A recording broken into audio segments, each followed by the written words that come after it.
Hello DC fans, welcome back to my channel Dastaan TV. आपको पता ही होगा कि जैक स्नाइडर की जस्टिस लीग में हमें मार्शियन मैनहंटर का छोटा सा कैमियो दिखाया गया, जिसमें हमें यह बताया गया कि वो किसी का भी रूप ले सकता है और वो कई साल से अर्थ पे रह रहा है। और मूवी के एंड में वो ब्रूस वेन से मिलने आता है और कहता है कि अभी खतरा टला नहीं है, अभी अर्थ को और ज़्यादा खतरनाक मॉन्स्टर्स से टकराना पड़ेगा। लेकिन इसी फिल्म में हमें जो नाइटमेयर टाइमलाइन की एक ग्लिम्स दी गई है, जिसमें हमें ये दिखाया गया है कि मुट्ठी भर ही जस्टिस लीग के मेंबर्स बचे हुए हैं। इसमें मार्शियन मैनहंटर कहीं नज़र नहीं आ रहा है, यानी कि जो नाइटमेयर टाइमलाइन है उसमें मार्शियन मैनहंटर हमें कहीं भी नज़र नहीं आ रहा है। और जैक स्नाइडर के जो स्टोरी बोर्ड्स थे, यानी कि उनका जो ओरिजिनल आर्क था, उसके ऊपर जो मैंने वीडियो बनाया था जस्टिस लीग 2 और जस्टिस लीग 3 का एक्सप्लेनेशन किया था, उसमें भी जस्टिस लीग 2 के इवेंट्स में एक छोटा सा ग्लिम्स था मार्शियन मैनहंटर का, जब वो लुइस लेन को बताता है कि लेक्स लुथोर के हाथ में मदर बॉक्सेस लग चुके हैं। लेकिन जस्टिस लीग 3 के इवेंट्स में मार्शियन मैनहंटर पूरी तरीके से गायब था, जैक स्नाइडर के स्टोरी बोर्ड्स से भी। तो सवाल उठता है कि नाइटमेयर टाइमलाइन में मार्शियन मैनहंटर आखिर कहाँ है। तो इसी टॉपिक पे हम लोग बात करेंगे इस वीडियो में। तो गाइस, मेरे ख्याल से 3 सिनारियो बन रहे हैं मार्शियन मैनहंटर के ऊपर। सबसे पहला जो है और जो सबसे ऑब्वियस मुझे लग रहा है वो ये है कि मार्शियन मैनहंटर दरअसल नाइटमेयर टाइमलाइन में मारा जा चुका है।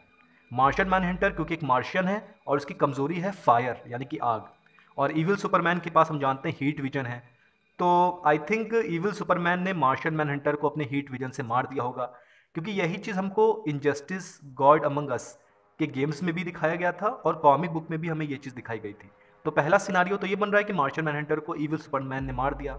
दूसरा सिनारियो जो सबसे ज़्यादा इंटरेस्टिंग है वो ये है कि मार्शियन मैनहंटर किसी का भी रूप ले सकता है, जैसा हम जानते हैं। तो हो सकता है कि वो अपना रूप बदल के पैरा डीमंस के रूप में रह रहा है छुप के, क्योंकि वो अपना भेस बदल के रहने में बहुत ज़्यादा कहे तो एक्सपर्ट है।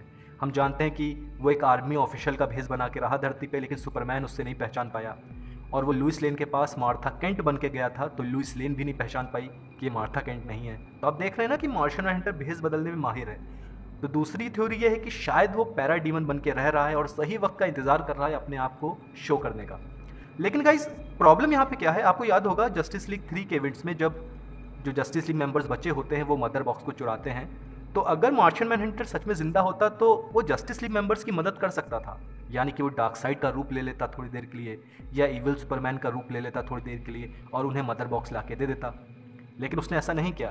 तो मुझे लग रहा है कि शायद कि मार्शियन मैनहंटर पैराडीमंस के रूप में रह रहा है, शायद ये थोड़ा कम पॉसिबल मुझे लग रहा है।